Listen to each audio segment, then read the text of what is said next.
July 7. From 1 Chronicles. Asher, the father of Tekoa, had two wives, named Helah and Naarah. Naarah gave birth to Ahuzam, Hefer, Timeni, and Haashtari.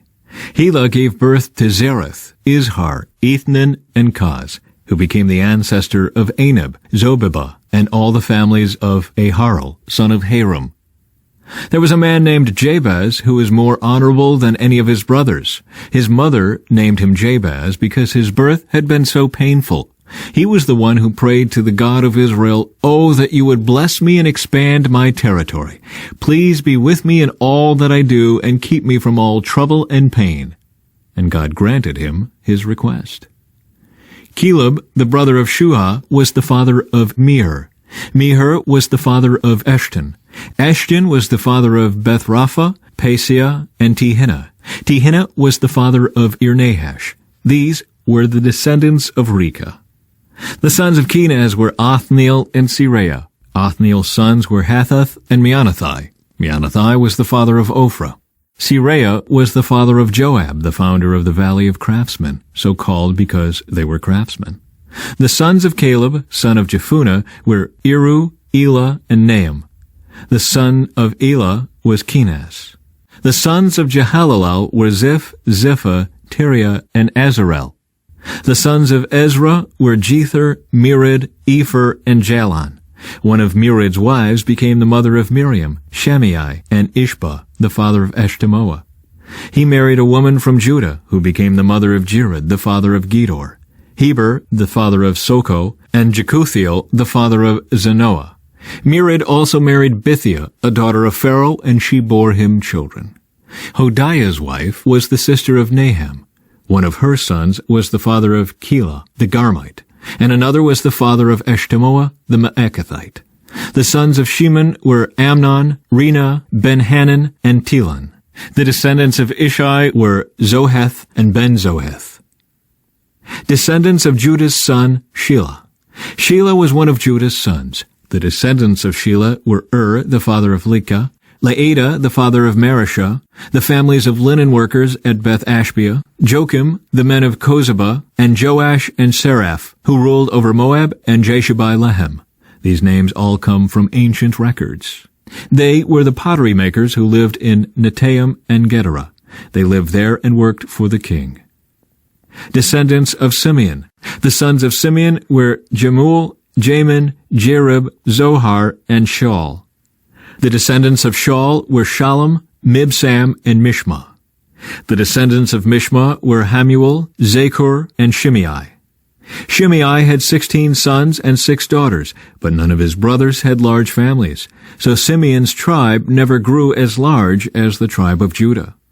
They lived in Beersheba, Moladah, Hazar-Shul, Bilhah, Ezem, Tolad, Bethul, Hormah, Ziklag, Beth-Markaboth, Hazar-Susim, Beth-Biri, and Shearaim.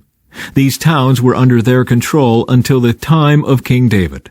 Their descendants also lived in Etam, Ain, Rimmon, Token, and Ashan, 5 towns and their surrounding villages as far away as Baalath. This was their territory, and these names are listed in their genealogical records.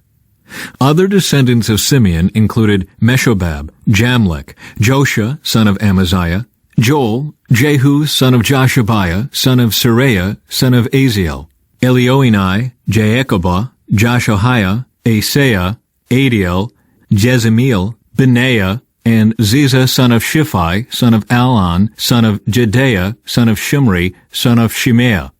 These were the names of some of the leaders of Simeon's wealthy clans. Their families grew, and they traveled to the region of Gerar, in the east part of the valley, seeking pasture land for their flocks. They found lush pastures there, and the land was quiet and peaceful. Some of Ham's descendants had been living in that region, but during the reign of King Hezekiah of Judah, these leaders of Simeon invaded the region and completely destroyed the homes of the descendants of Ham and of the Meunites. No trace of them remains today. They killed everyone who lived there and took the land for themselves, because they wanted its good pasture land for their flocks. 500 of these invaders from the tribe of Simeon went to Mount Seir, led by Pelatiah, Neriah, Rephaiah, and Uzziel, all sons of Ishai. They destroyed the few Amalekites who had survived, and they have lived there ever since.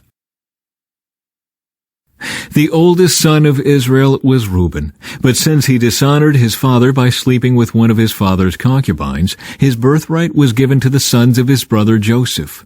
For this reason, Reuben is not listed in the genealogical records as the firstborn son. The descendants of Judah became the most powerful tribe and provided a ruler for the nation, but the birthright belonged to Joseph. The sons of Reuben, the oldest son of Israel, were Hanok, Palu, Hezron, and Carmi. The descendants of Joel were Shemaiah, Gog, Shimei, Micah, Reiah, Baal, and Beerah. Beerah was the leader of the Reubenites when they were taken into captivity by King Tiglath-Pileser of Assyria. Beerah's relatives are listed in their genealogical records by their clans: Jeiel, the leader, Zechariah, and Bela, son of Azaz, son of Shema, son of Joel. The Reubenites lived in the area that stretches from Aror to Nebo and Baal-Meon. And since they had so many livestock in the land of Gilead, they spread east toward the edge of the desert that stretches to the Euphrates River. During the reign of Saul, the Reubenites defeated the Hagrites in battle. Then they moved into the Hagrite settlements all along the eastern edge of Gilead. Descendants of Gad. Next to the Reubenites, the descendants of Gad lived in the land of Bashan as far east as Salekah. Joel was the leader in the land of Bashan, and Shapham was second in command, followed by Jaanai and Shaphat. Their relatives, the leaders of 7 other clans, were Michael, Meshullam, Sheba, Jorai, Jachin, Ziah, and Eber. These were all descendants of Abihail, son of Hurai, son of Jeroah, son of Gilead, son of Michael, son of Jeshishai, son of Jado, son of Buz. Ahai, son of Abdiel, son of Gunai, was the leader of their clans. The Gadites lived in the land of Gilead, in Bashan and its villages, and throughout all the pasture lands of Sharon. All of these were listed in the genealogical records during the days of King Jotham of Judah and King Jeroboam of Israel. From Acts, chapter 25. 3 days after Festus arrived in Caesarea to take over his new responsibilities, he left for Jerusalem, where the leading priests and other Jewish leaders met with him and made their accusations against Paul. They asked Festus, as a favor, to transfer Paul to Jerusalem, planning to ambush and kill him on the way. But Festus replied that Paul was at Caesarea and he himself would be returning there soon. So he said, "Those of you in authority can return with me. If Paul has done anything wrong, you can make your accusations." About 8 or 10 days later, Festus returned to Caesarea, and on the following day he took his seat in court and ordered that Paul be brought in. When Paul arrived, the Jewish leaders from Jerusalem gathered around and made many serious accusations they couldn't prove. Paul denied the charges. "I am not guilty of any crime against the Jewish laws or the temple or the Roman government," he said. Then Festus, wanting to please the Jews, asked him, "Are you willing to go to Jerusalem and stand trial before me there?" But Paul replied, "No, this is the official Roman court, so I ought to be tried right here. You know very well I am not guilty of harming the Jews. If I have done something worthy of death, I don't refuse to die. But if I am innocent, no one has a right to turn me over to these men to kill me. I appeal to Caesar." Festus conferred with his advisers and then replied, "Very well, you have appealed to Caesar, and to Caesar you will go." A few days later, King Agrippa arrived with his sister Bernice to pay their respects to Festus. During their stay of several days, Festus discussed Paul's case with the king. "There is a prisoner here," he told him, "whose case was left for me by Felix. When I was in Jerusalem, the leading priests and Jewish elders pressed charges against him and asked me to condemn him. I pointed out to them that Roman law does not convict people without a trial. They must be given an opportunity to confront their accusers and defend themselves.